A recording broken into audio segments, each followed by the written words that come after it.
আসসালামু আলাইকুম এভরিওয়ান। সবাই কেমন আছেন? আশা করছি সবাই ভালো আছেন। আলহামদুলিল্লাহ আমরা ভালো আছি। তো অনেক দিন পরে নতুন আরেকটা ভিডিও নিয়ে চলে আসলাম। কিছুটা অসুস্থ ছিলাম অনেক দিন ধরেই, ঠান্ডার প্রবলেম ছিল, এজন্য ভিডিও মেক করতে পারিনি। তো অনেক দিন পরে ভিডিওতে ভয়েস ওভার দিচ্ছি, ভালোই লাগছে। তো যারা যারা আমার ভিডিওতে কমেন্ট করেন সবাইকে অনেক অনেক ধন্যবাদ। এভাবে আমাকে সাপোর্ট করবেন। তো আজকে হচ্ছে 2-3 দিনের ভ্লগ মিলিয়ে ভ্লগ করেছি। এই দিন হচ্ছে আমরা একটু বাহিরে খেতে গিয়েছিলাম, সুশি, একটা চাইনিজ, একটা থাই রেস্টুরেন্টে খেতে গিয়েছিলাম। তো এই তো আমি হচ্ছে অল্প কিছু একটু স্ন্যাপ নিয়েছিলাম, তেমন একটা ভিডিও করিনি।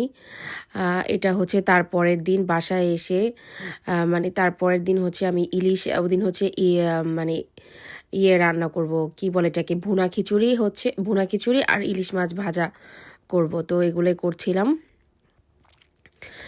মাছটা আগে সুন্দর করে ক্লিন করে, একদম সব কিছু আমি ক্লিন করে তারপরে হচ্ছে করে ফেলেছিলাম, রেডি করে রেখেছিলাম, ম্যারিনেট করে রেখেছিলাম। আর ওই পাশে হচ্ছে আমি ভুনা খিচুড়িটাও মানে বসিয়ে দিচ্ছি। এখানে হচ্ছে আমি মুগ ডালটা আগে হচ্ছে টেলে নিয়েছি, ভেজে মুগ ডালটা, তারপরে হচ্ছে মসুরির ডালের সাথে হচ্ছে ভিজিয়ে রেখে দিয়েছিলাম। আমি হচ্ছে ডালটা আগে মানে ভুনা করে তারপরে হচ্ছে চালটা অ্যাড করি। এতে করে চালটা আস্তে আস্তে থাকে, পোলার চালটা গলে গলে যায় না। তো এই তো আমার এখানে দেখতে পাচ্ছেন ডালটা আমি কষিয়ে নিয়েছিলাম। ডালটা এমনিতেও আমি একটু ট্রাই করেছিলাম, খেতেও খুব মজা লাগছিল ডালটা। তো এই তো ডালটা সিদ্ধ হওয়ার পরে হচ্ছে আমি চালগুলো দিয়ে দিলাম। আর এখানে হচ্ছে আমি মাছগুলো মানে ভেজে নিয়েছি, আর মাছের তেলটাও হচ্ছে প্লেটে নিয়ে নিয়েছিলাম।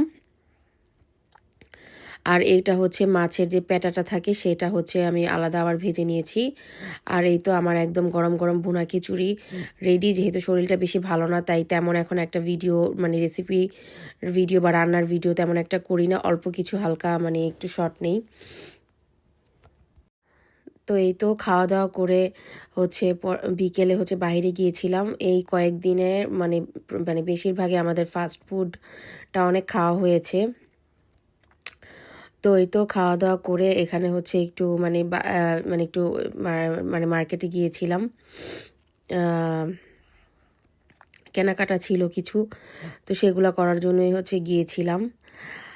তো এই তো বাসায় চলে এসেছি। এটা হচ্ছে তারপরের 1-2 দিনের পরের ভিডিও করা ছিল। ওই দিন হচ্ছে আমি বিরিয়ানি রান্না করেছিলাম, বিফ বিরিয়ানি। তো সেটারই হচ্ছে প্রিপারেশন করছি, কোরমাটা রান্না করছি। তো এই তো বিরিয়ানি রান্না হয়ে গিয়েছে। বিরিয়ানি হচ্ছে আমার মেয়ে আবার বিরিয়ানি খায় না, ও কেন জানি পছন্দই করে না বিরিয়ানিটা। তো ওর জন্য আবার একটু সাদা পোলাও রান্না করেছি। ভাতটা একদমই খেতে চায় না, খুবই জোরাজোরি করে ভাতটা খাওয়াতে হয়, অনেক মানে করে, ভাত খেতেই চায় না। তো এই ছিল আজকের ভিডিও। আশা করছি ভিডিওটি ভালো লেগেছে। ভালো লাগলে লাইক দিবেন, কমেন্ট করবেন আর আমাকে সাপোর্ট করবেন। দেখা হবে নেক্সট ভিডিওতে। আল্লাহ হাফেজ।